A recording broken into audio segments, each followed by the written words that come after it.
बिहार विधानसभा चुनाव के बाद बिहार में एक बार फिर से एनडीए की सरकार बनी है और बिहार विधानसभा चुनाव के वक्त तमाम वादे किए गए थे कि इस बार 19 लाख रोजगार दिया जाएगा बेरोजगारों को, साथ ही साथ जो भी समस्याएं होंगी उसको एनडीए सरकार दूर करेगी। लेकिन जिस तरह से बिहार में लगातार आवाजें उठती हैं, सड़कों पर कई ऐसे प्रदर्शन किए जाते हैं और साफ तौर पे सरकार के खिलाफ नारेबाजियां होती हैं, लेकिन अब जब आप प्रोटेस्ट करने जाएंगे तो अब सरकार इस पे कड़ी एक्शन भी लेगी। ऐसा ही अब कुछ सरकार के तरफ से निकाला गया था जिसमें साफ तौर पे ये हिदायत दी गई थी, लेकिन उसके बावजूद देखिए तमाम लोग, एक बार दिखाते हैं नज़ारा आपको, बेरोजगारी की फौज है और एक बार फिर से सत्ता पक्ष के पास नहीं जाके विपक्ष के पास पहुंचे हैं। नेता प्रतिपक्ष Tejashwi Yadav 10 circular road rowdy आवास पर हर शाम फरियादियों से मिलते हैं और उनकी फरियाद को सुनते हैं और पूरी आश्वासन देते हैं कि उनकी समस्याओं का समाधान जरूर होगा। देख लीजिए किस तरह से एक भीड़ फिर से नेता प्रतिपक्ष तेजस्वी यादव से मिलने पहुंची है और उम्मीद है, आशा है कि नेता प्रतिपक्ष इनकी बात को सुनेंगे और जो समस्या है उसका समाधान होगा। बात करते, कहां से आए आप लोग? हम लोग बुडको से आए हैं। कई वर्षों से बुडको में काम कर रहे थे।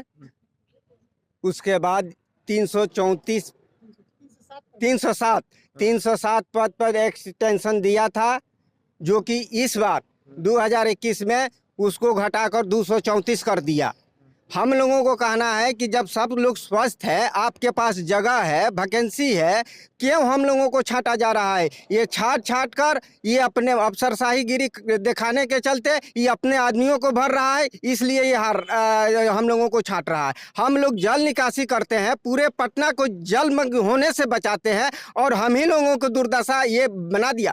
सरकार को भी इसका सूचना दिए थे, कमिश्नर भी हम लोगों से मिलने से इनकार कर देता था। हम लोग जाए किसके पास जाए? हम लोग हार पाँच कर प्रतिपक्ष नेता तेजस्वी जी के पास हम लोग आए हैं और हम लोग अपना गुहार लगाएंगे। अगर इससे भी नहीं होगा तो पूरे बाल बच्चा को लेकर हम लोग बुडको को घेर लेंगे और वहीं पर अमानत अनशन बैठेंगे। जब तक सरकार हम लोगों को निर्णय नहीं कर सकती है तब तक हम लोग वहीं पर रहेंगे, हटेंगे नहीं। जब सरकार न्याय प्रिय काम कर रही है, 20 लाख लोगों को रोजगार दे रही है, एक तरफ रोजगार के वादा कर रहे हैं, दूसरी तरफ एक कर्मचारी, गरीब कर्मचारियों को हटा रहे हैं, ये कौन सी नीति चल रहा है? और कह रहे हैं कि हम सुनेंगे, सबको सुनते हैं, मीडिया को सुनते हैं, क्यों नहीं सुनते? बराबर पेपर न्यूज में निकलता है, क्यों नहीं उस पर एक्शन लेते हैं?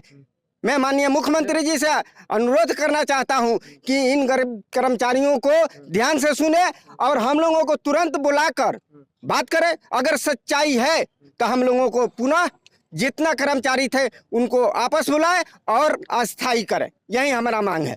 बिहार में एनडीए की सरकार है और नीतीश कुमार कहते हैं कि हमारे अधिकारी मौजूद होते हैं, आप जाके अपनी समस्याओं को सुना सकते हैं। फिर से विपक्ष के पास पहुंचे हैं। क्या एनडीए की सरकार बिहार में बनने के बाद आपकी मदद नहीं सुन रही? नहीं, कोई हमारा बात नहीं सुनने के लिए तैयार है। जाने के लिए हम लोग तो कितना मंत्री के पास, अपना प्रधान सचिव से और अपना जो एमडी है उनको, सबको हम लोग जाके अपना जो भी समस्या है सबको उनको अवगत कराते हैं पत्र के माध्यम से, लेकिन मिलने के लिए उनको बोला जाता है तो कोई हम लोग से मिलने के लिए तैयार नहीं है। जो मिलेगा वो संवेदक के द्वारा वो मिलेंगे, संवेदक को ही वो मिलते हैं, हम लोग से कोई नहीं मिलते हैं। सत्ता पक्ष छोड़ के विपक्ष के पास पहुंचे हैं, कुछ खास वजह? जी, वजह ये है कि हम लोग 2010 में सीएम से जनता दरबार में मिले थे और आवेदन दिए थे कि हम लोग 20 साल 25 साल से लगातार काम कर रहे हैं और हमारे इन्हीं कर्मियों के द्वारा शहर का माने आवश्यक सेवा जल निकासी किया जाता है, सीवरेज ट्रीटमेंट प्लांट पर ड्यूटी किया जाता है और तमाम जो है जो दैनिक कर्मचारी के द्वारा सारा काम लिया जाता है। और सरकार के पास हम लोग इसलिए नहीं कि हम लोग अपने मैनेजिंग डायरेक्टर के पास हम अपने संघ के तरफ से 3 बार जाके वहाँ दिए, आवेदन भी दिए, जिसका रिसीविंग भी है, लेकिन उस पर कोई कार्रवाई नहीं हुआ और मैनेजिंग डायरेक्टर हम लोग से नहीं मिले। तब हम लोग अपने सब कर्मचारी में विचार किए कि सरकार नहीं सुन रहा है और ये वादा किए थे कि हम चुनाव जीतने के बाद 20 लाख को नौकरी देंगे, लेकिन नौकरी देने का बात तो दूर रही, जो पहले 20 साल 25 साल से काम कर रहे हैं लगातार, वैसे कर्मियों को 306 कर्मी बिहार राज्य जल परिषद विघटित में थे, जिसको ये बुडको में मर्ज कर दिए और अभी पिछला साल 306 हमारा माने एक्सटेंशन था, अभी इस साल 234 एक्सटेंशन करके बाकी कर्मचारियों को माने सेवा से छटनी कर रहे हैं और न जनवरी का भुगतान हुआ है, अभी फरवरी का महीना लगने वाला है।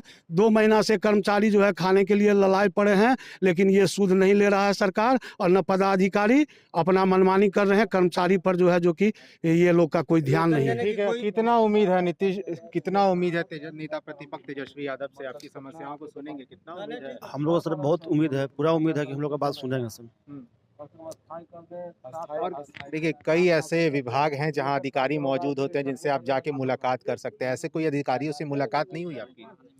नहीं सर, अभी तो मुलाकात नहीं हुई है। तो यहाँ उम्मीद के साथ पहुंचे हैं, उम्मीद पूरा हो जाएगा? हाँ, हो जाएगा सर। तो देखिए किस तरह से जो है लगातार यह नज़ारा है 10 सर्कुलर रोड राबड़ी आवास पर, जहां हर दिन नेता प्रतिपक्ष तमाम फरियादियों से मिलते हैं और उनकी समस्याओं को सुनते भी हैं और पूरी तरह से आश्वासन भी मिलता है। एक बार नज़ारा देखिए किस तरह से एनडीए की सरकार बनी है, लेकिन उसके बावजूद बेरोजगारी का जो आलम है वो बिहार में वो बढ़ता ही जा रहा है। कहीं ना कहीं एनडीए की सरकार बनने के बाद जो वादे किए गए थे कि 19 लाख रोजगार मिलेगी, युवाओं को मौका मिलेगा और तमाम ऐसे जो समस्या हैं उसका समाधान नीतीश कुमार की सरकार जरूर करेगी। लेकिन फिलहाल नज़ारे जो हैं वो बयां करते हैं कि एनडीए की सरकार बनने के बाद भी लोग पहुंचते हैं तो नेता प्रतिपक्ष तेजस्वी यादव से मुलाकात करने के लिए। फिलहाल के लिए इतना ही। आप बने रहें फर्स्ट बिहार के साथ। धन्यवाद।